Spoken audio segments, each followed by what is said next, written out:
ஸ்ரீ பூதநாத கீதை பகுதி 9. அத்தியாயம் 5. 9ஆம் ஸ்லோகம்.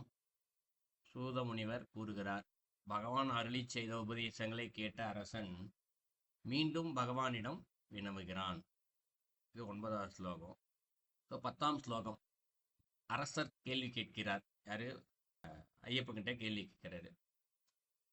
எல்லா உயிர்களுக்கும் தலைவனே, மனிதன் இவ்வுலகில் செய்யும் செயல்களுக்கெல்லாம் பலனை அவன் பரலோகத்தில் அனுபவிப்பான் என்று நீ உரைத்தாய்.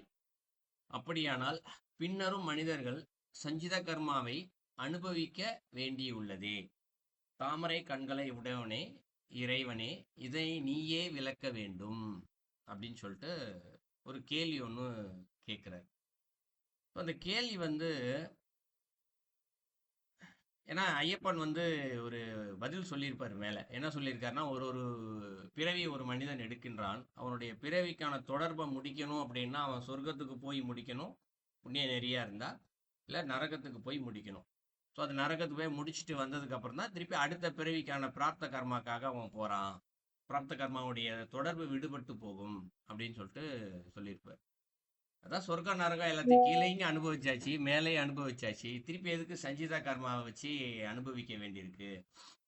அப்ப இதுல எல்லாத்தையும் தீர்த்துட்டு போயிடலாம். அவர் கேட்குற கேள்வி உள்நோக்கம் என்னன்னா, நீ இந்த ஒரு பிறவில எல்லாத்தையும் கொடுத்துருக்கலாமே ஒன்று, இரண்டாவது சொர்க்க நரகத்துல என்ன நரம் இருக்கோ இங்கே எல்லாத்தையும் கொடுத்து முடிச்சிடலாமே, இதை வச்சு நீயே விளக்க வேண்டும் அப்படின்னு சொல்றாரு. சொல்லும் போது ஆனால் ஒரு வார்த்தை சேர்த்து சொல்றாரு, தாமரை கண்களை உடையவனே அப்படின்னு சொல்லி கேள்வியாவே கேட்கிறாரு. போன ஸ்லோகத்தில் வகுப்புலேயே ஒரு ஸ்லோகத்தில் இதே தாமரை கண்களை உடையவனேன்னு கேட்டிருப்பாரு. அப்போ அதுக்கு விளக்கமாகவே பதில் சொல்லியிருந்தோம். தாமரை என்பது சொல்லப்படுவது ஒரு பொருளுடைய உச்சத்தை குறிக்கக்கூடியது. அப்போ என்ன பொருள்னா, நீ என்னதான் பதில் சொன்னாலும் அதை புரிஞ்சிக்க முடியாது மனிதனுடைய அறிவினால. நீ உன் கண்களால், ஒரு அருள் நிறைந்த கண்களால் என்னை பாரு, நீ பார்க்கும்போதே எனக்கு பதில் தெரிஞ்சிடும் அப்படின்ற ஒரு பதிலையும் அதற்கு உள்ளேயே வச்சிருக்காரு. இப்போ இங்கே பரலோகம் அப்படின்ற வார்த்தை ஸ்லோகத்தில் சொல்லப்படுது. பரலோகம்னா ஒன்று சொர்க்கம் அப்படின்னு பொருள் எல்லாருக்கும் தெரியும். பட் ஆனால் நரகமும் என்றதை சேர்த்து தான் இந்த இடத்துல இருக்கு. அடுத்து 11ஆவது ஸ்லோகம். இந்த கேள்விக்கு ஐயப்பன் பதில் சொல்றார். பகவான் சொல்கிறார், ஜனங்களின் தலைவனே, மனம், வாக்கு, உடல் இவற்றால் ஒரு மாத்திரை காலம் ஒரு மனிதனால் செய்யப்படும் செயலால் உண்டாகும் கர்வ வினையை லட்சம் ஜன்மங்கள் எடுத்தும் அதனை அனுபவித்து தீர்க்க முடியாது. இதை கேட்கும் போது நமக்கு எல்லாமே கொஞ்சம் பயமே இருக்கும். ஏன்னா அவர் என்ன சொல்றாரு, மனம், வாக்கு, உடல், நம்ம அடிக்கடி திருமந்திரத்துல படிக்க, சொல்லால், செயலால், எண்ணத்தால் கூட யாருக்கும் துன்பத்தை ஏற்படுத்தக்கூடாது அடிக்கடி திருமந்திரத்துல படிக்கிறோம்.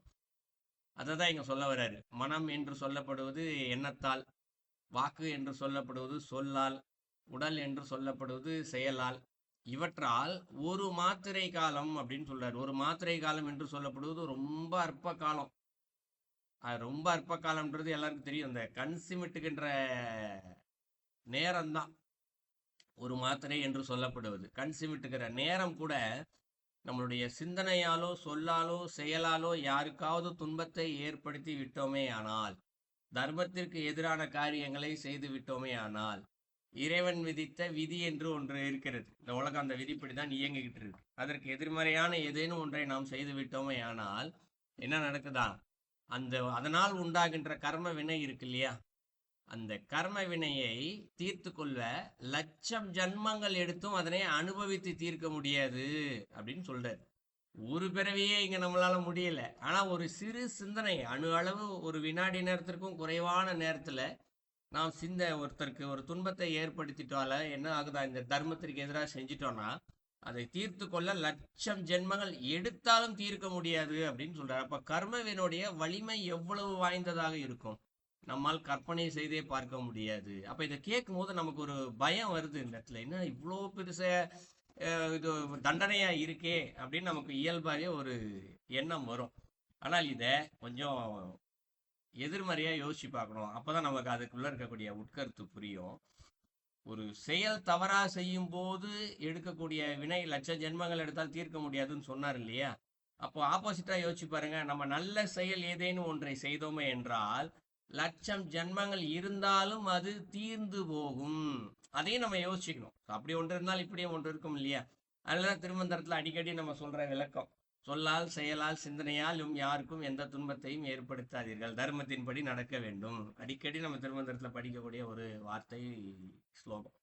அப்ப நம்ம ஒரு ஒரு வினாடியுமே நம்ம ஒரு நல்லதை நினைச்சிட்டோம்னு வச்சுக்கோம், அவர் நல்லா இருக்கட்டும்பா, ரொம்ப நல்ல சின்ன சின்ன விஷயம் தானே இது.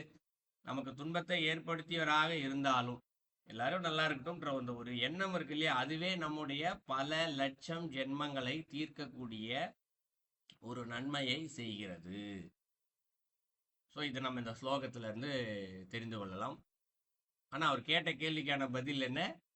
எத்தனை ஜென்மங்கள் எடுத்தாலும் தீர்க்க முடியாது. அவர் கேட்ட கேள்விக்கு பதில் வந்துருச்சு. பட் அதோடைய தொடர்ச்சி திருப்பி 12வது ஸ்லோகத்தை சொல்கிறார். 12ஆம் ஸ்லோகம் பகவான் சொல்கிறார், இந்த உடல் மீண்டும் தோன்ற காரணமாக இருக்கும் கர்ம கணக்கில் கோடியில் ஒரு பங்கு அம்சம் இந்த தூள உடல் பிறவி எடுக்கும் போதே கலந்து அனுபவிக்கும் பொருட்டு இணைந்து கொள்கிறது. அந்த ஒரு பகுதியே பிரார்த்த கர்மாவாக விளங்குகின்றது. ஏன்னா அவர் கேட்ட கேள்வி என்ன, சஞ்சித கர்மாவை திருப்பி அனுபவிக்க வேண்டியிருக்கே அப்படின்னு சொல்றாரு. ஸோ அதுக்கு பதில் தான் இங்க சொல்றாரு. ஸோ ஒரு மனுஷன் என்னென்னலாம் அனுபவிக்கணுமோ அதை அனுபவிக்கிறதுக்கு காரணமா ஒரே ஒரு பிரார்த்த கர்மா இங்க கொடுக்கப்படுகின்றது. இந்த பிரார்த்த கர்மானால்தான் இந்த உடல் தோணுது.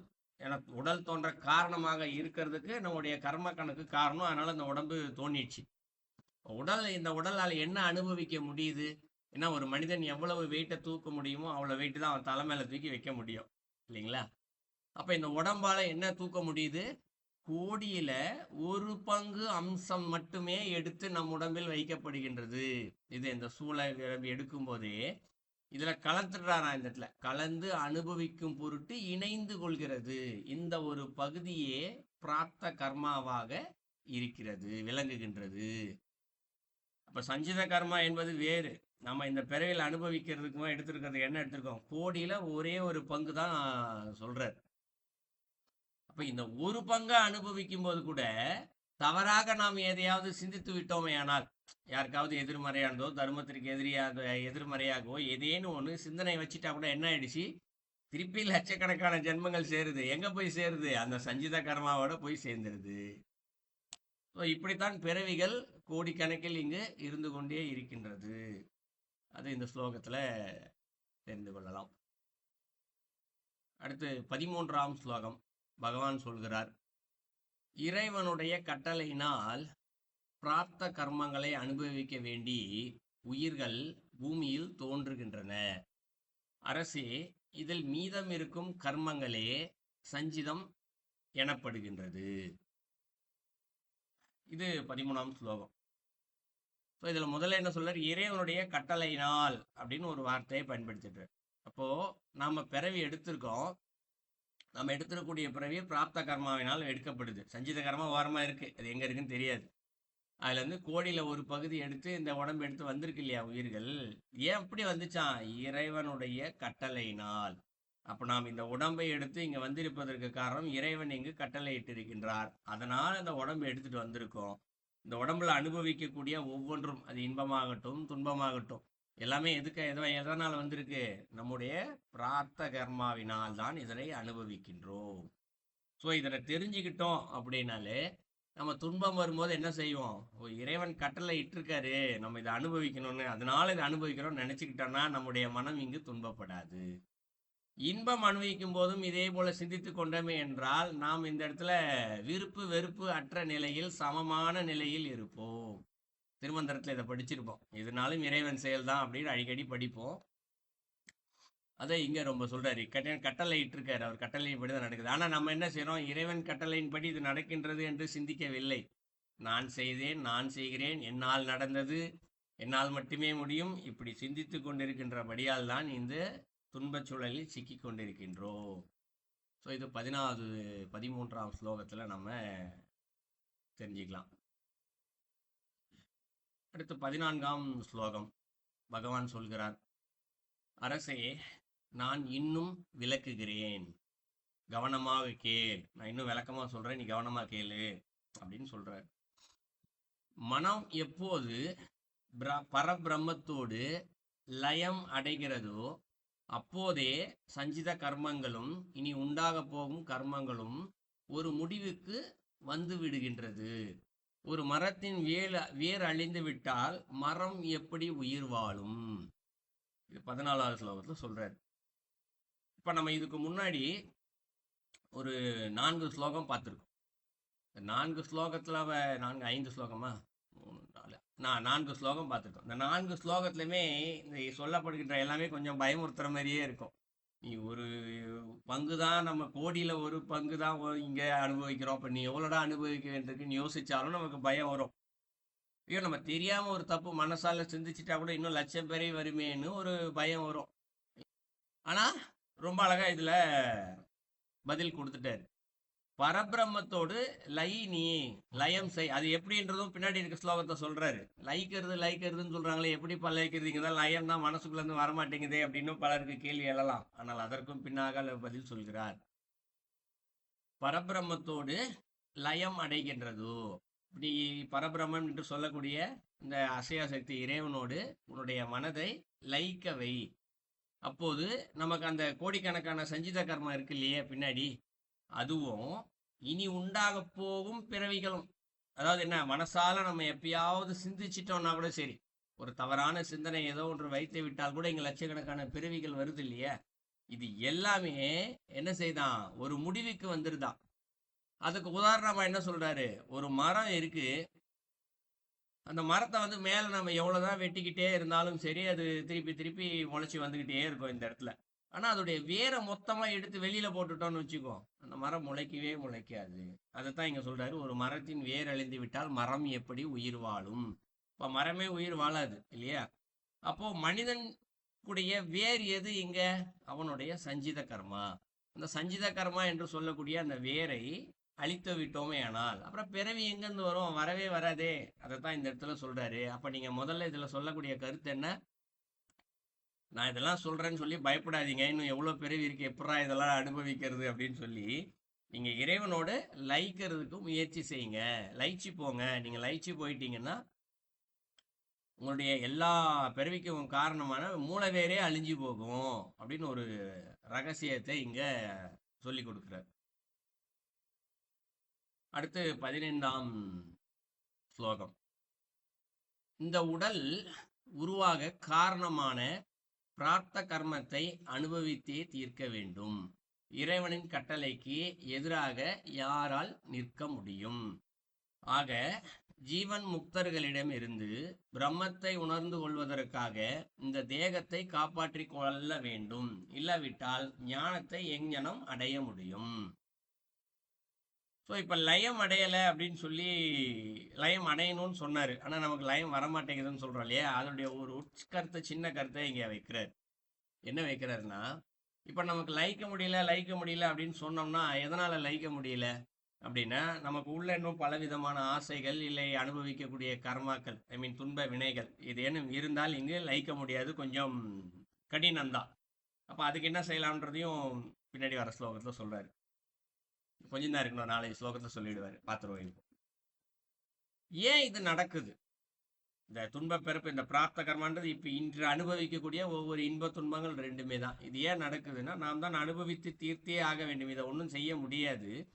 இது இறைவனின் கட்டளை அப்படின்னு சொல்றாரு. இறைவன் கட்டளைக்கு எதிராக யாரால் நிற்க முடியும்? இறைவன் கட்டளை எடுத்துட்டாரு, அவனுக்கு சஞ்சித கர்மாவெல்லாம் கூட அவர் தீர்த்து கொடுத்துறாரு. ஆனா அந்த பிரார்த்த கர்மா என்று சொல்லப்படுவதை அனுபவித்தே தீர்க்க வேண்டும்.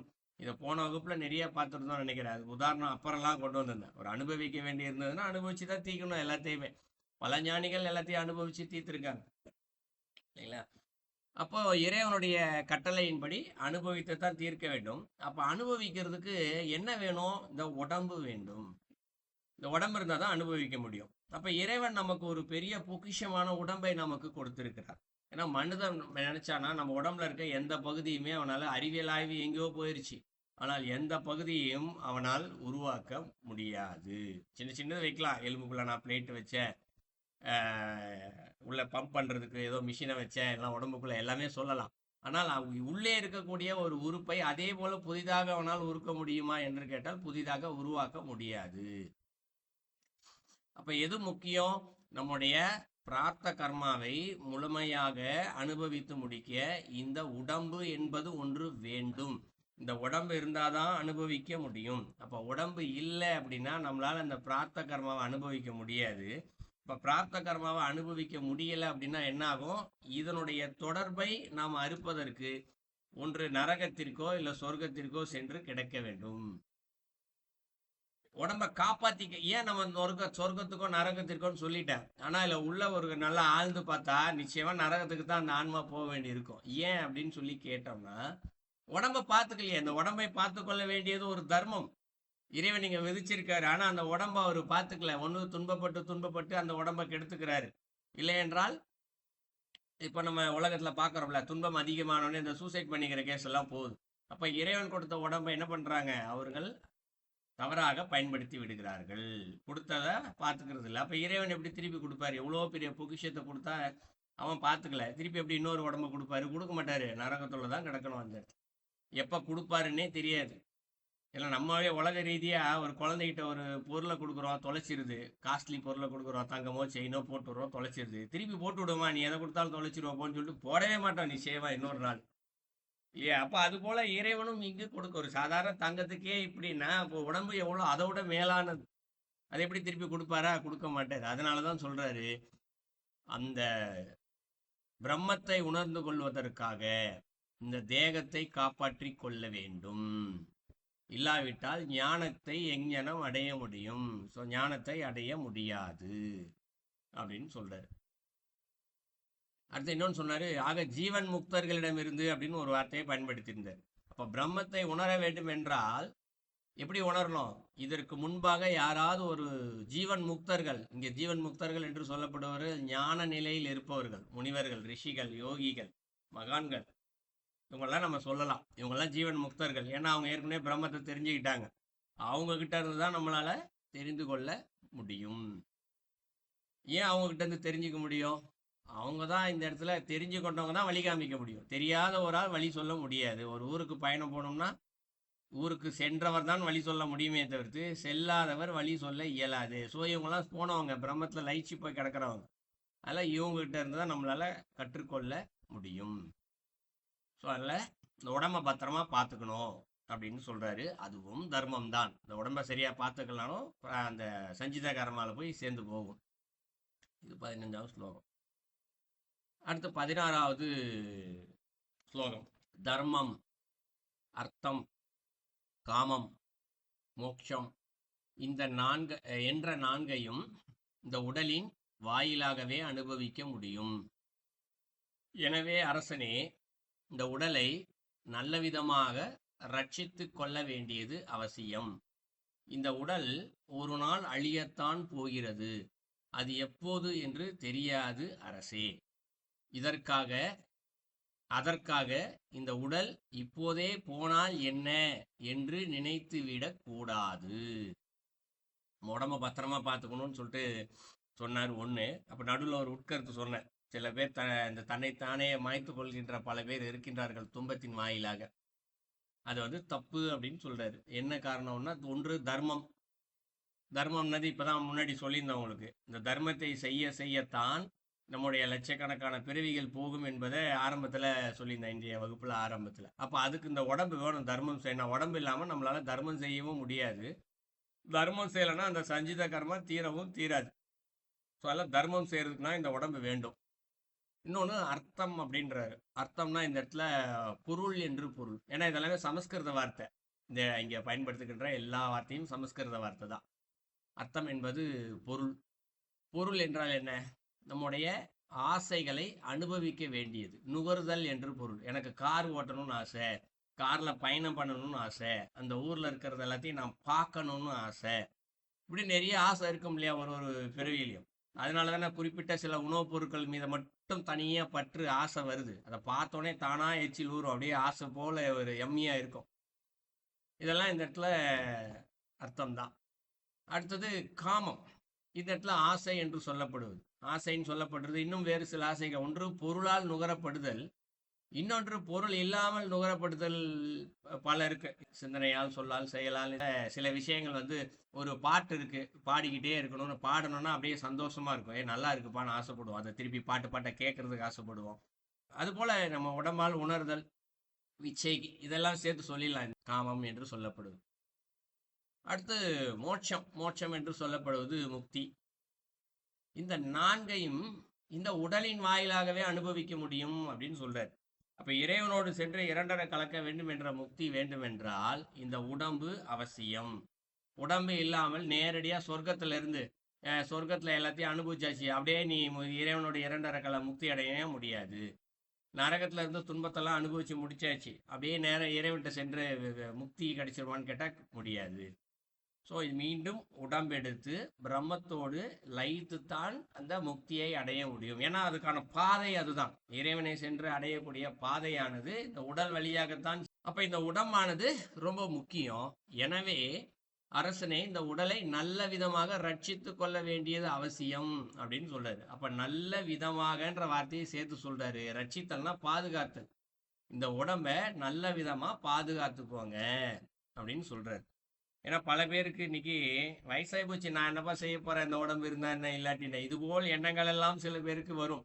ஆனாலும் இங்க உடலானது எவ்வளவுதான் வயதானது முதிர்ந்த இடத்தில் இருந்தாலும், அவரால் நடக்கவே முடியாதபடி ஒரு படுத்த படுக்கையில் இருந்தக்கூடிய உடலாக இருந்தாலும் சரி, அந்த உடலும் அந்த உடல்ல இருக்கக்கூடிய மனம் இறைவனோடு லயிக்கும் பொழுது அந்த உடலால் கூட முக்தியை அடைய முடியும். அப்போ உடம்பு எவ்வளோ முக்கியமானது.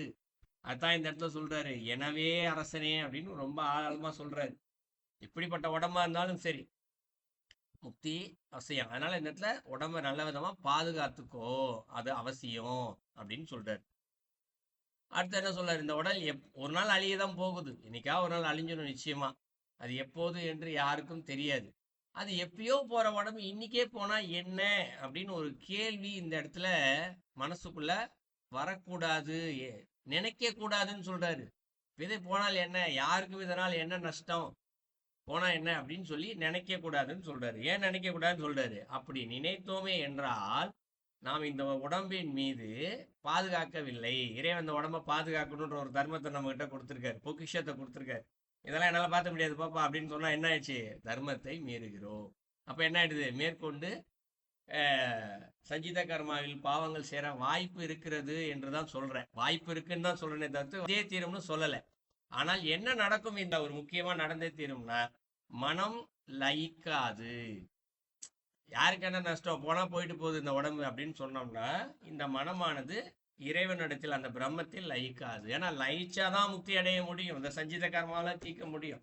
இப்ப லைக்காம போகும்போது என்ன ஆகும், திருப்பி திருப்பி இங்க பிறவிகள் வந்து கொண்டுதான் இருக்கும். அதனாலதான் சஞ்சித கர்மால சேர வாய்ப்பு இருக்கிறது அப்படின்னு சொன்னோம். அடுத்து 17வது ஸ்லோகம்.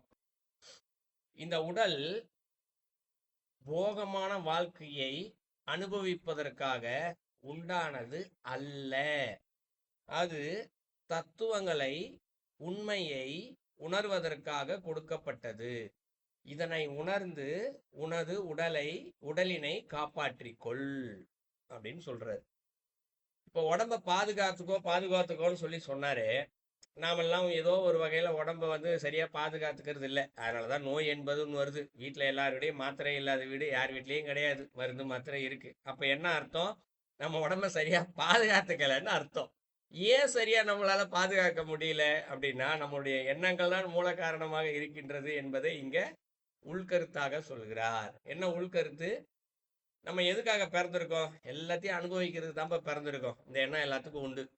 ஒன்று வீடு வாங்கி அதை அனுபவிக்கிறது, காரை வாங்கி அனுபவிக்கிறது, நகையை போட்டுக்கொண்டு அனுபவிக்கிறது, உற்றார் உறவினரோட ஜாலியாக பேசி இப்படி ஜாலியாக தான் எல்லாருடைய வாழ்க்கை இப்படி தானே போய்கிட்டு இருக்கு. காலை எந்திரிக்கிறது, சாப்பிட்றது இல்லையா, என்னென்னலாம் மனசு சொல்லுதோ அதன்படியே நடந்து கொள்வது, அப்புறம் நைட்டு படுத்து தூங்கிடுறது, இப்படிதான் எல்லாருக்கும் வாழ்க்கை போயிட்டே இருக்கு.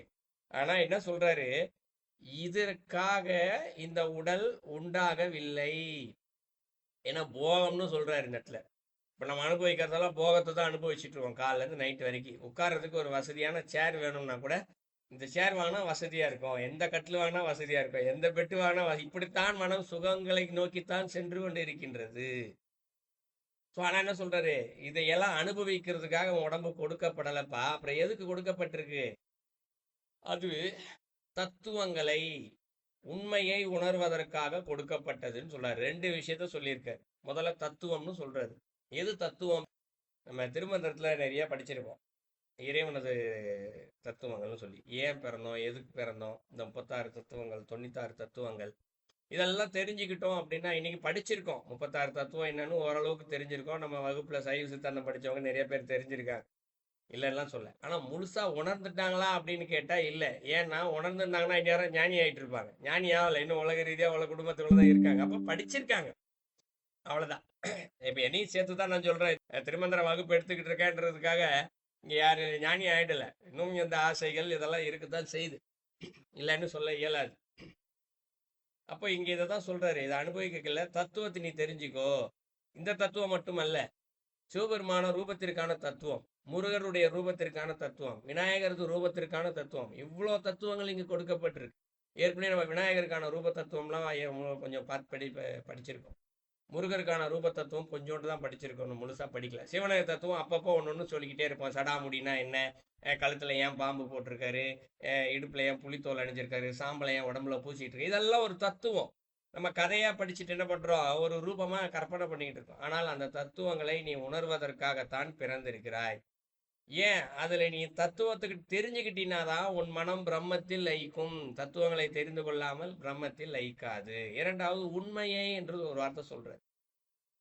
உண்மையை என்று சொல்லப்படுவது எது? அதுக்கும் நமக்கு திருமந்திரம் தான் வழிகாட்டும். பார்க்கக்கூடிய எல்லா பொருட்களும் மாயையினால் நிறைந்தது, எல்லாம் மாயையில தான் தெரியுது.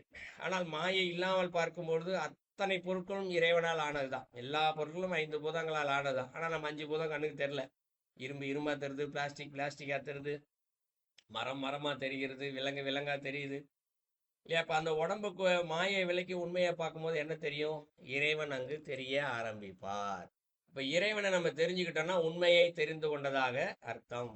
ஒண்ணு தத்துவங்களை தெரிஞ்சுக்கிறோம், ரெண்டாவது உண்மையை தெரிஞ்சுக்கிறோம். இந்த உண்மையை நம்ம தெரிஞ்சுக்கிட்டோம் அப்படின்னா, தெரிந்து கொண்டோம் என்பதை விட உணர்ந்து கொள்வது அதான் முக்கியம். உணர்ந்துட்டால்தான் அந்த இடத்துல ஞானத்தை அடைய முடியும், முக்தியை அடைய முடியும். அப்ப அதை தத்துவங்களை தெரிஞ்சுக்கிறதுக்கும் உண்மையை உணர்வதற்கும் எது தேவை? இந்த உடம்பு தேவை. ஆகவே உன்னுடைய உடம்பை காப்பாற்றிக்கொள் அப்படின்னு சொல்லிட்டு சொல்றாரு. இது 17வது ஸ்லோகம். 18வது ஸ்லோகம். இப்போ தத்துவங்களை நான் உணர்றதுக்கு முயற்சி செய்யறேன், உண்மையை உணர்றதுக்கு முயற்சி செய்யறேன் அப்படின்னு யாராவது சொன்னாங்கன்னு வச்சுக்கோ. ஆனா என்னால உணர முடியலையே, ஒரு கேள்வி வரும் இல்லையா? திருமந்திரம் நான் படிக்கிறேன், தத்துவத்தில் உணரணும்னு சொல்லிட்டீங்க, உண்மையை சொல்லிட்டீங்க, எல்லாம் படிச்சுக்கிட்டு தான் இருக்கேன், நான் முயற்சி செய்யறேன், எனக்கு வரமாட்டேங்குது அப்படின்னு ஒரு கேள்வி கேட்டா, அப்ப அதுக்கு ஒரு தகுதின்னு ஒண்ணு இருக்கும் இல்லையா? தத்துவங்களை உணர்வதற்கான தகுதி, உண்மை உணர்வதற்கான தகுதி, அது என்ன அப்படின்றத அடுத்த ஸ்லோகத்தை சொல்றாரு. 18ஆம் ஸ்லோகம். பகவான் சொல்கிறார், எவன் மனதில் வைராக்கியம், குருபக்தி, அமைதி, புலனடக்கம் ஆகியவை இருக்கிறதோ அவனே தத்துவத்தை உணர்வதற்கு தகுதியானவன். அப்ப 2 விஷயம் சொன்னாரு, உண்மை தத்துவம் உணர்றதுக்கு. அப்ப தகுதி என்ன வந்துடுச்சு? இப்ப தகுதியை முதல்ல நம்ம என்ன வளர்த்துக்கணும்? முதல்ல மனதில் வைராக்கியம். வைராக்கியம் என்றால் என்ன? மன உறுதி தான், வேற ஒன்றும் அல்ல. நான் இதை நாளை செய்தே தீருவேன் அப்படின்னு ஒருத்தர் மனசுக்குள்ள நினைச்சிட்டாருன்னு வச்சுக்குவோம். ஏன்னா எல்லாருக்கும் இந்த எண்ணம் இருக்கும். வீட்டில் நாளைக்கு எப்படியாவது இந்த இடத்த சுத்தம் பண்ணிடணுப்பா அப்படின்னு நினைச்சிட்டாங்கன்னா அடுத்த நாள் அதை சுத்தம் செய்தே ஆக வேண்டும். இல்லை கொஞ்சம் நேரம் கழிச்சு செஞ்சுக்கலாம்னு நினைச்சாரு அப்படின்னாலே அங்கே மன உறுதி இல்லை. சோம்பலுக்கு உடல் இல்லை மனமோ ஆட்படுகின்றது என்று பொருள். நாளைக்கு அவரை போய் பார்க்கணும் அப்படின்னு நினைச்சாருன்னா இன்னைக்கு வேற வேலை இருக்கு, நாளைக்கு பார்த்துக்கலாம் அப்படி. இன்னைக்கு மனம் அப்படிதான், மனசு மாறிக்கிட்டே இருக்குல்ல. எந்தெந்த செயலையெல்லாம் செய்ய வேண்டும் என்று நினைக்கிறோமோ அதை நேரடியாக செய்வதே இல்லை. மனசு ஜம்ப் பண்ணிக்கிட்டே போயிட்டு இருக்கு. இதை செய்யலாம்னு சொல்லலாம், அப்புறம் அதை செய்யலாம்னு சொல்லலாம், அப்புறம் இதை பாதியிலே விட்டு அடுத்த வேலைக்கு போயிடும். ஏதாவது ஒரு வேலையை அரை குறையாக செஞ்சு போட்டு போகிறதும் இன்னைக்கு உலக வாழ்க்கை எல்லாருக்குமே இருக்கக்கூடிய ஒன்றாகத்தானே இருக்கிறது. எங்கோ ஒன்று 1000 லட்சத்தில் ஒருத்தர் வேணா இது போல இருக்கலாம். அப்போ அவங்க மன உறுதியோடு இருக்காங்க அப்படின்னு பொருள். அப்போ முதல்ல நம்ம என்ன வளர்த்துக்கணும்? வைராக்கியத்தை வளர்த்துக்கணும். வைராக்கியம் என்பது மன உறுதி. நான் எதை நினைக்கின்றனோ, நான் நினைப்பது தர்மமாக இருக்கின்றதா என்பதை முதலில் சிந்திக்க வேண்டும். யாருக்காவது துன்பத்தை விளைவிக்கின்றதா என்று சிந்திக்க வேண்டும். அப்ப யாருக்கும் துன்பத்தையும் விளைக்கல, தர்மத்தையும் தர்மப்படி தான் இருக்கு அப்படின்னா எப்பொழுது செய்ய வேண்டும் என்று நினைத்தோமோ அப்பொழுது அதை செய்து விட வேண்டும். இதை தொடர்ந்து கடைபிடிக்கும் போது நமக்கு இங்கு வைராக்கியமானது வந்து விடுகின்றது. அடுத்தது குரு பக்தி. குரு பக்தி நிறைஞ்சிருக்கணும் அப்படின்னு சொல்றாரு. இப்ப அடுத்த கேள்வி யாராவது கேட்கலாம். குரு இல்லாதவங்க என்ன பண்றது அப்படின்னு ஒரு கேள்வி கேட்கலாம். அதுக்கு பதில் நம்ம திருமந்திரத்துல பல முறை சொல்லியிருக்கோம். இங்க திருமந்திரம் நூலே ஒரு குரு தான். தேவாரம், திருவாசகம், இந்த நூல்கள் எல்லாமே ஒரு குரு தான். இதை படிக்க படிக்க, ஏன்னா அந்த நூல் வேறு அல்ல, இறைவன் வேறு அல்ல. இறைவனே குருவாக வந்தும் சொல்லி கொடுப்பார். ஏன்னா நம்ம என்ன நினைச்சிட்டு இருக்கோம், குருன்னு ஒருத்தர் வந்தா பிசிக்கலா மனித ரூபத்தை எடுத்து வருவாரு, அவர் நமக்கு சொல்லி கொடுப்பாரு, கையை தூக்கி தலையில வைப்பாரு, ராமகிருஷ்ண பரமஹம்சர் விவேகானந்தருக்கு சொன்ன மாதிரி கையை தூக்கி மேல வைப்பாரு, அப்படியே லயிச்சு போயிடலாம், ஆனந்தத்துக்கு போயிடலாம், பரமானந்தத்துக்கு போயிடலான்லாம் எண்ணம்லாம் பலருக்கு இருக்கும். அது எங்கோ ஒரு இடத்துல யாருக்கோ ஒருத்தருக்கு தகுதி இருப்பவர்களுக்கு கிடைக்கும். அவங்களாம் பற்று இல்லாம போயிருக்காங்க, அதனால கிடைக்குது. அப்ப இங்கெல்லாம் பற்றோடு தானே எல்லாரும் இங்க வாழ்ந்துகிட்டு இருக்காங்க பலர். அப்ப என்ன பண்ணலாம்? நமக்கு தெரிந்த குரு இறைவன் யாரு? திருமந்திரம் நூல் தான். தேவாரம், திருவாசகம், திருப்புகழ், ஏதோ ஒரு நூலை எடுத்துக்கொள்ளுங்கள். அந்த நூலை படிக்க படிக்க படிக்க அந்த நூல் வேறு, இறைவன் வேறு அல்ல. அதில் இருக்கும் வாசகங்கள் இறைவன் வேறு அல்ல. அப்ப அதுவே என்ன செய்யும்? நமக்கு முதல்ல ஒவ்வொன்றாக சொல்லி கொடுக்கும். அப்ப குரு பக்தி என்று சொல்லப்படுவது, அந்த நூலும் ஒரு குரு, அதன் மேலே ஒரு பக்தி இருக்க வேண்டும். குருவை எப்படி பிசிக்கலா வர்ற குருவுக்கு மரியாதை கொடுக்குறோமோ, அதுக்கு போலதான் இந்த நூல்களுக்கும் நம்ம மரியாதை கொடுக்கணும். இந்த புக்கை படிச்சு முடிச்சுட்டு இந்த அப்படி தூக்கி போடுறவங்களாம் இன்னைக்கும் இருக்காங்க. புக்கை படிச்சு முடிச்சு கீழே வச்சுட்டு போயிடுவாங்க. கீழே வைக்கக்கூடாதுன்னு சொல்லுவாங்க சாஸ்திரத்துல. ஏன் சொல்றாங்க? நாமும் அறியாமல் அதை மிதித்து விட வாய்ப்பு இருக்கிறது, இல்லை வேற யாராவது வர்றவங்க அதை மிதிக்கிறதுக்கு வாய்ப்பு இருக்கு. அப்ப என்ன ஆயிடுது? இந்த இடத்துல சிரத்தை இல்லாமல் போகிறது. சிரத்தை இல்லாமல் போனாலும் இந்த குரு பக்தியானது வராது. ஏன்னா திருமந்திரத்துல சொல்லிப்பாரு, சிரத்தை ரொம்ப அவசியம் ஆன்மீகத்தில் இருப்பவர்களுக்கு. ஆன்மீகத்தின் அச்சாணியே சிரத்தை, ஒரு வார்த்தையை பயன்படுத்தியிருப்பார். ஆன்மீக அந்த பாடல்ல இருக்கக்கூடிய ஒரு கருத்து, ஆன்மீகத்தின் அச்சாணி சிரத்தை. நான் ஆன்மீகத்துல போறேன், ஆன்மீகம்னா என்ன? ஆன்ம விசாரம் தான் ஆன்மீகம். ஆன்மீகத்தில் நான் போறேன் அப்படின்னா அப்ப சிரத்தை இந்த இடத்துல இருக்கணும். சிரத்தை தான் இந்த இடத்துல எது? குரு என்று ஒரு புத்தகத்தை நினைத்து விட்டால் அதை பொக்கிஷம் போல தாங்கி பாதுகாக்க வேண்டும். யாராவது தான் போட்டிருக்க செயினையோ மோதிரத்தையோ அப்படி தூக்கி போடுவோமா? ஏன் போச்சுன்னா கிடைக்காது, காணாம போயிடும் சொல்லி கையில பத்திரமா வச்சு 2 கையிலையும் கொண்டு போவாங்க. தம் தூட்டு செயின் இருக்கும், ஆனா 2 கையில கொண்டு போவாங்க. இதே ஒரு புத்தகம் வந்தா ஒரு கையில இப்படி கையை ஆட்டிக்கிட்டே கொண்டு போகுது. எங்கோ ஒருத்தர், யாரோ ஒருத்தர் செய்யறாரு, எல்லாரையும் சொல்லல, எங்கோ யாரோ செய்யறதை பாக்குறோம்ல இந்த இடத்துல. அப்ப இந்த இடத்துல சிரத்தையானது இங்கு வரும் பட்சத்தில் அந்த குரு பக்தி வந்து விடுகின்றது. அடுத்து அமைதி.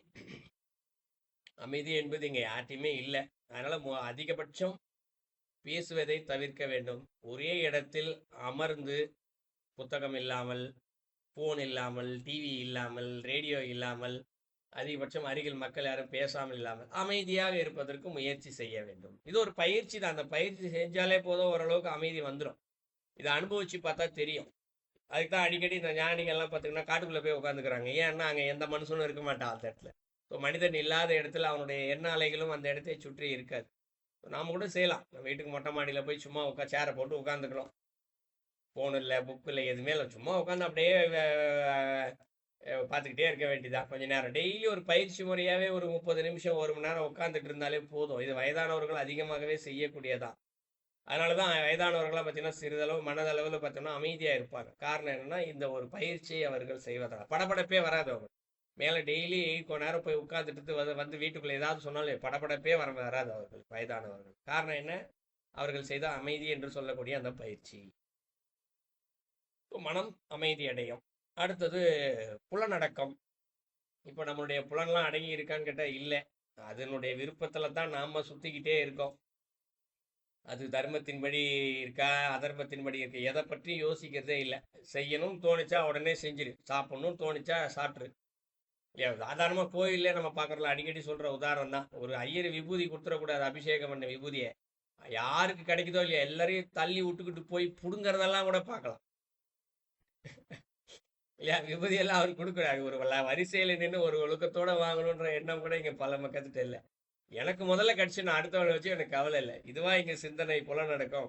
எல்லாருக்கும் எல்லாமும் கிடைக்க வேண்டும் என்ற சிந்தனை தான் இங்கே நல்ல சிந்தனை. அப்போ இந்த இடத்துல மனம் என்ன சொல்லுது? உணர்வு காலை ஓட சொல்லுது. ஓடு, முதல்ல எல்லாரையும் தள்ளி விட்டு போ அப்படின்னு சொல்லி உடம்பு சொல்லுது. இந்த இடத்துல எப்படியாவது மனம் என்ன பண்ணுது? கண்ணு எந்த பக்கம் கையை கொண்டு போனா அந்த பக்கம் அதை வாங்கிடலான்னு கண்ணு சொல்ற பக்கம் கை கொண்டு போகுது. இந்த பக்கம் ஐயா வா என்ன சொல்றது? ஐயா எனக்கு முதல்ல கொடுங்க, எனக்கு முதல்ல கொடுங்கன்னு கத்துது. இல்லைங்களா? இப்படி ஐம்புலனும் அதன் போக்கில். நான் உதாரணத்துக்கு தான் சொன்னேன் இந்த விபூதி வாங்குறது. மற்றபடி இன்னும் உலக ரீதியாக பல இருக்கிறது. ஆசைகள் இருக்கிறது, இச்சைகள் இருக்கிறது. இல்லையா? எதையாவது ஒண்ணு வேணும்னா எப்படியாவது வாங்கியே தீரணுன்ற ஒரு அடமெண்டா இருக்கிறவங்கலாம் நிறைய பேர் இருக்காங்க. அது சிறு வயதுல நிறையவே பார்க்கலாம் பலருக்கு. ஒரு ஃபோன் வேணும், வண்டி வேணும்னா பெத்தவங்க கிட்ட அடிச்சு புடிச்சு வாங்குற பசங்கள்லாம் கூட இருப்பாங்க, டீனேஜ்ல. ஸோ புலனடக்கம் இல்லாததான் இதற்கு மூல காரணமாக இருக்கிறது. ஸோ இப்போ இந்த 4 விஷயம் சொன்னார்: வைராக்கியம், குருபக்தி, அமைதி, புலனடக்கம். யாருக்கு இது வந்துருச்சோ அவர்களுக்கு முதல்ல தத்துவத்தை, அந்த உண்மையை உணர்வதற்கு தகுதியானவன்னு சொல்லிட்டார். அப்ப என்ன ஆயிடுச்சு? தகுதி முதலில் வந்து விடுகின்றது. தகுதி வந்துருச்சுன்னா என்ன ஆகும்? இந்த இடத்துல தத்துவங்களையும் உண்மையையும் உணர்ந்துருவோம். தத்துவத்தையும் உண்மையை உணர்ந்துட்டோம் அப்படின்னா அந்த பிரம்மத்தை பிரம்மத்தோட லைக்க ஆரம்பிக்கலாம். பிரம்மத்தோட லைக்க ஆரம்பிச்சுட்டா முக்தி அடைஞ்சிடலாம். இப்படி ஒரு அழகா படிக்கிட்டு மாதிரி ஸ்டெப் பை ஸ்டெப்பா கொண்டு வர இருப்பார். ஸோ இது 18வது ஸ்லோகம். அடுத்து 19ஆம் ஸ்லோகம். இந்த 19ஆம் ஸ்லோகத்துல அஷ்டராகங்களையும், அஷ்டராகங்கள்னா 8 தீய குணங்கள், இதை வச்சு நம்ம 7ஆம் பகுதியில், இப்போ நம்ம 9ஆம் பகுதியில் இருக்கோம். 7ஆம் பகுதியில் ரொம்ப விளக்கமா படிச்சிருப்போம். அஷ்டராகங்கள் என்று சொல்லக்கூடிய 7 தீய குணங்களை முறையாக விட்டுவிட வேண்டும்.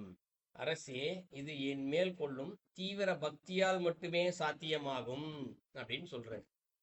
இப்போ மேல சொன்ன 4 ஸ்லோகம், இந்த 4 வார்த்தை, வைராக்கியம், குருபக்தி, அமைதி, புலனடக்கம், இவையெல்லாம் வேணும் அப்படின்னாரு இல்லையா? பலர் யோசிக்கலாம், இது நினைக்கிறேன் வரணும்னு வரமாட்டேங்குதேப்பா அப்படின்னு யாராவது ஒருத்தர், அதுக்கும் கேள்வி வரலாம்.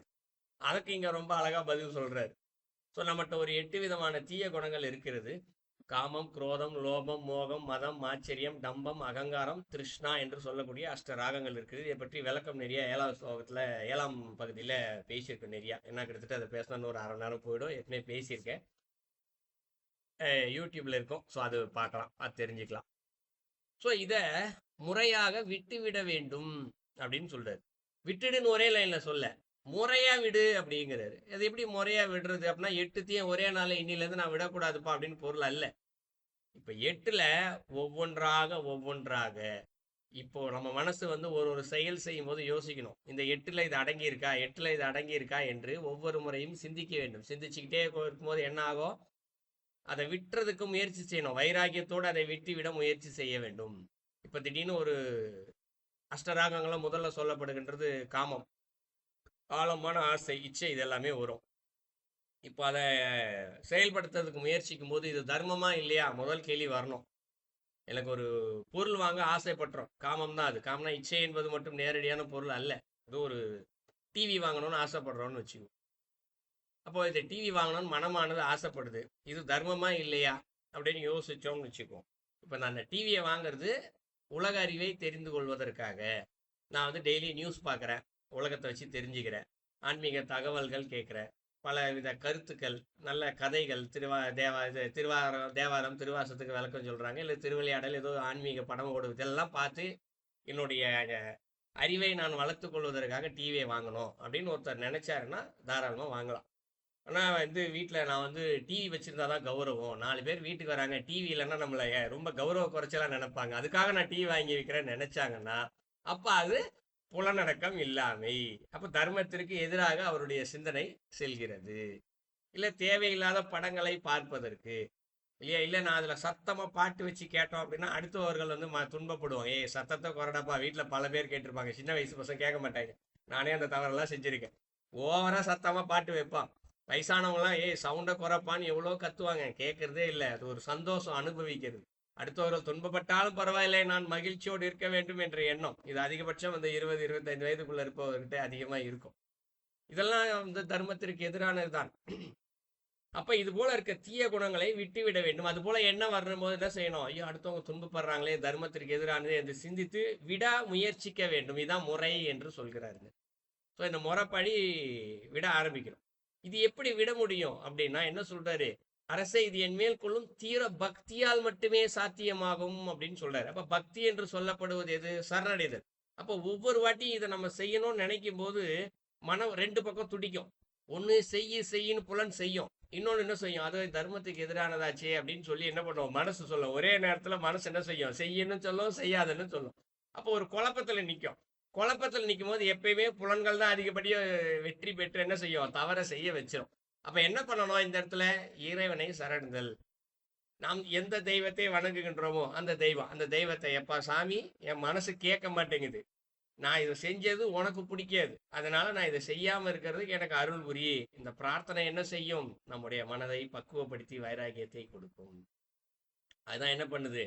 நம்மை இந்த தவறுகள் செய்ய விடாமல் தடுக்கும். ஸோ அப்போ முதல்ல எதை வளர்த்துக்கணும்? பக்தி சரணடைதலை வளர்த்துக் கொள்ள வேண்டும். பக்தி சரணடைதல் என்பது ஒவ்வொரு செயல், சொல், சிந்தனை இது நடக்கும் போதும் இறைவனோடு பேசிக்கிட்டே இருக்கணும். வீட்டில் குழந்தைங்க சொல்ல, இதை நான் செஞ்சால் எங்கள் அம்மாவுக்கு பிடிக்காது, நான் செய்ய மாட்டேன், வீட்டில் இருக்க பசங்க சொல்கிறது எப்பயாவது கேள்விப்பட்டிருப்போம். நமக்கும் அந்த அனுபவங்களும், ஐயோ இதை செஞ்சால் அப்பாவுக்கு பிடிக்காது, திட்டுவார், அடிப்பார், ஏதோ பயமோ இல்லை பக்தி ஏதோ ஒன்று இருக்கும் இல்லையா? இப்போ பெரிய ஆள் ஆயிட்டோம், இப்போ தான் யார் மேலேயும் பயம் இல்லையா? அதனால் என்ன செய்கிறோம்? இறைவனுக்கு பார்த்துட்டு தானே இருக்கார், அவர் தானே எல்லாத்துக்கும் அம்மா அப்பா. அவருக்கு பிடிக்காம போச்சுன்னா என்ன பண்ணுறது? அஜிஜோ அவர் பக்கத்தில் சேர்க்க மாட்டேன், பயம் இருக்கு இல்லையா? அது பயம். இன்னொன்று பக்தி. இறைவா நான் எப்படியாவது உன்னை சரணடையணும், அப்போ நான் இதை செஞ்சேன்னா சரணடைய முடியாமல் போயிடும். அதுக்காகவாது நீ என்ன பண்ணு, என் மனசுல கொஞ்சம் வைராக்கியத்தை கொடுத்து இதை செய்ய விடாம பார்த்துக்கோப்பா. இந்த பிரார்த்தனை நமக்கு அந்த வைராக்கியத்தை கொடுத்து நாம் இந்த 8 தீயவற்றை செய்ய விட முயற்சிப்போம். உடனே விட்டுருவோம் பொருள் அல்ல. இப்ப பக்தி வளர வளர வளர என்ன ஆயிடும்? பக்தி வளர இது கொஞ்சம் கொஞ்சமா விட ஆரம்பிச்சிடும், விட்டுருவோம். அப்ப 8 தீய குணங்களும் அங்கு இருக்காது. ஸோ இது 19வது ஸ்லோகம். அடுத்து 20வது ஸ்லோகம். நேரம் ஆயிடுச்சு, இன்னொரு 3 ஸ்லோகம் தான் இருக்கு, எளிமையான ஸ்லோகம் தான், முடிச்சிடலாம். பக்தனாக இல்லாத ஒருவன் எவ்வளவு தீவிரமாக முயற்சித்தாலும் அவனால் இந்த அஷ்டராகங்களை வெல்ல முடியாது. மிகப்பெரிய அறிஞனாக இருந்தாலும் இந்த குணங்களுக்கு அடிமையாகி விடுவான், இதில் சந்தேகமில்லை அப்படின்னு சொல்றாரு. இப்போ போன பாடல அஷ்டராகங்கள் இருக்கு, கெட்டது இருக்கு, அதை விடணும்னு சொன்னாரு. அதை விடணும்னா பக்தி வந்தால் அதை விட்டுடலாம் அப்படின்னு சொன்னார். ஆனால் இப்போ பக்தி இல்லை அப்படின்னா நீ எவ்வளோ பெரிய அறிஞனா வேணா இரு. அறிஞனா யாரு? அறிவாளின்னு வச்சுக்கோ. உலக ரீதியாகவே நீ எவ்வளோ பெரிய அறிவாளியா இருந்தாலும் பக்தி என்ற ஒன்று இல்லாவிட்டால் நீ இந்த குணங்களுக்கு அடிமையாகி விடுவாய் அப்படின்னு சொல்ல. அதனால என்ன, இதில் சந்தேகம் இல்லை அப்படின்னு சொல்றாரு. அப்ப நீ முதல்ல பக்தனாக இரு அப்படின்னு சொல்றாரு. பக்தனாக இரு, சரணடைந்து இரு, இறைவனோடு பேசிக்கொண்டே இரு. இறைவனோட மனம் பேசிக்கிட்டே இருக்கணும். சாமி சாப்பிட போறப்பா, சாமி தூங்க போறப்பா, இது பேசிக்கிட்டே இருந்தோம்னு வச்சுக்குவோம். சாமி பொய் சொல்ல போறப்பா நான் சொல்லுவேன், இந்த இடத்துல யார்ட்டையாவது சூழ்நிலை காரணமா பொய் சொல்ல வேண்டிய சூழ்நிலை வரும். ஐயோ பொய் சொன்னா அவருக்கு பிடிக்காதே என்ற எண்ணம் உடனே வந்துடும்ல. அப்போ இயன்ற வரைக்கும் என்ன சொல்லுவோம்? உண்மை பேச முயற்சி செய்வோம். இதை பழக பழக பழக ஒரு நாள் உண்மையிலேயே உண்மையை மட்டுமே பேசுவோம், பொய்யை பேச மாட்டோம். இப்படித்தான் இந்த இடத்துல பக்தி வளரும். ஸோ அப்போ இந்த இடத்துல நீ எவ்வளோதான் தீவிரமாக முயற்சி செஞ்சாலும் சரி, பக்தி என்பது இல்லை என்றால் நீ இந்த அஷ்டராகங்களை வெல்ல முடியாதுன்னு சொல்லிட்டாரு. அடுத்து 21ஆம் ஸ்லோகம். அப்போ பக்தி வந்துடுச்சு, சந்தேகம், பக்தி வந்துடுச்சு. பக்தி வந்ததுக்கு அப்புறம் எப்படி போகுன்றத சொல்றாரு. எனது கருணையால், யாரு? இறைவன் கருணை வைக்கிறாரா இந்த இடத்துல? அவரது கருணையால் ஒருவனுக்கு அஷ்டராகங்களும் கொஞ்சம் கொஞ்சமாக அகலுகிறது. இப்போ பக்தி முழுசா வந்துருச்சுன்னா என்ன ஆயிடுச்சான்? சிறிது சிறிதா அவர்கிட்ட அந்த அஷ்டர 8 தீய குணங்கள் ஒரே நாள்ல போல சிறிது சிறிதாக அகல்கிறது. அப்போ கொஞ்சம் கொஞ்சமா இந்த இடத்துல அகன்றுச்சு, 8 தீய குணங்களும் அகன்றுச்சு. அகண்டவனே என்ன நடக்கும் அப்படின்னா அடுத்து சொல்றாரு. அரசே, அவன் என்னை சாட்சாத் நிர்குண ஸ்வரூபியாக பார்க்கின்றான். இறைவன் நிர்குண ஸ்வரூபி, குணங்கள் இல்லாதவன், பெயர் இல்லாதவன், நிறம் இல்லாதவன். இதெல்லாம் இல்லைன்னு சொல்றோமோ அதெல்லாம் அரசர் தான், இது இறைவன் தான் இந்த இடத்துல. அப்ப அதான் இந்த இடத்துல நிர்குண ஸ்வரூபி அப்படின்னு சொல்லப்படுது. அப்ப இந்த 8 தீய குணங்களுமே போயிடுச்சு அப்படின்னா அப்ப இந்த இறைவன் எப்படி இருக்கின்றார் என்பதை இவர் தெரிந்து கொள்கிறார். இறைவன் நிர்குணமாக நிற்கின்றார், குணங்கள் இல்லாமல் இருக்கின்றார், அசையா சக்தியாக இருக்கின்றார். அவருக்கு பெயர் இல்லை, நிறமில்லை, குணமில்லை, இதை அவர் தெரிந்து கொள்கின்றார். அடுத்து என்ன சொல்றாரு? அதன் பின்னர் அவன் மனம் என்னிடத்தில் லயம் கொண்டு நிற்கின்றது. முதல்ல ஆரம்பிக்கும் போது சொன்னார் இல்லையா, லயிச்சா தான் முக்தி அடைய முடியும்னு சொன்னார் இல்லையா, பிரம்மத்தோட லைக். இப்போ என்ன ஆயிடுச்சு? இந்த மனம் லயம் கொண்டு விடுகின்றது. ஸோ மனம் லயிக்கிறதுக்கான ஒரு எளிமையான வழியெல்லாம் ஒன்னொன்னா சொல்லிக்கிட்டே பக்தி வந்தா போதும், தானா ஒன்னொன்னா நடக்குது. இப்போ மனம் லயம் கொண்டு விடுகின்றது. இப்போ மனம் பிரம்மத்தோட லயிச்சிடுச்சு. அதுக்கப்புறம் என்ன ஆகும்? அடுத்து சொல்றாரு, நானும் அவனும் அப்போது நிச்சயமாக ஒன்றாக ஆகிவிடுவோம். அப்ப இறைவனும் அவரும் ஒன்னாயிட்டாராம். இப்ப இறைவன் வேறு அல்ல, அவர் வேறு அல்ல. அப்ப என்னாச்சு? முக்தி கிடைத்து விட்டது, வீடு பேரு கிடைத்து விட்டது. ஸோ இது 21ஆம் ஸ்லோகத்துல சொல்றார். அடுத்து 22ஆம் ஸ்லோகம், இறுதி ஸ்லோகம். இந்த நிலையில் ஆனந்தம் என்ற ஒன்றை தவிர வேறு ஒன்றும் கிடையாது. இறுதி ஸ்லோகத்தில் சொல்லிட்டார். அப்போ இறைவனோடு இரண்டர அந்த முக்தி என்ற நிலையில் ஆனந்தம் மட்டுமே அங்கு நிற்கின்றது. ஆனந்தத்தை தவிர்த்து அங்கு வேறு ஒன்றுமே இல்லை, தவிர வேறு ஒன்றும் இல்லைன்ட்டார். அப்போ என்ன ஆயிடுச்சு? சஞ்சித கர்மா இல்லை, பிராக்த கர்மா இல்லை, ஆகாமிய கர்மா இல்லை, ஒன்றுமே கிடையாது. தூய்மையின் வடிவம் இவரும் நிர்குண ஸ்வரூபியாகி விட்டார். பிறப்பு என்பது இல்லை. எப்பொழுதும் ஏகாந்தத்திலே இறைவன் இருப்பது போல நிர்குண ஸ்வரூபியாக நிற்கலாம் அப்படின்னு சொல்லி முடிக்கிறாரு. ஸோ இந்த 5ஆம் அத்தியாயம் இத்துடன் நிறைவு பெறுகின்றது. 5ஆம் அத்தியாயத்துடைய முழு சுருக்கம் 22 ஸ்லோகம் இருக்கு. ஸோ ஒரு கர்மா இருக்கிறதுனால தான் திருப்பி திருப்பி ஜென்மம் உருவாகுது அப்படின்னு சொல்றாரு. ஸோ பிராப்த கர்மா என்று இந்த பிறவி அனுபவித்தால் மட்டுமே தீர்கிறது என்றதை சொல்றாரு. அப்போ மொத்த எல்லா கர்மாக்களும் தீர வேண்டும் என்றால் மனம் பிரம்மத்தில் லயிச்சிருச்சுன்னா தீந்துரும் அப்படின்னு சொல்றாரு. நம்ம பிறவிக்கு காரணமாக இருக்கக்கூடிய வேறே அழிந்து போகும் அப்படின்னு சொல்றாரு. அப்போ இது இந்த பிரம்மத்தோட லயிக்கணும்னா நம்மகிட்ட இருக்கக்கூடிய 8 குணங்கள் இல்லாமல் போக வேண்டும்னு சொல்றாரு. 8 குணங்கள் இல்லாமல் போக வேண்டும் என்றால் பக்தி வர வேண்டும் என்று சொல்லிட்டார். பக்தி என்ற ஒன்றே ஒன்று மட்டும் வந்து விட்டால் போதும். பக்தி என்றால் சரணடைதல். அது மட்டும் வந்து விட்டாலே நாம் விரைவாக முக்தியை இந்த பிறவியிலேயே அடையலாம் என்பதற்கு இந்த ஸ்லோகத்தில் சொல்லப்படுகின்ற வார்த்தைகள் ஒரு சான்று, கருத்துக்கள் ஒரு சான்று.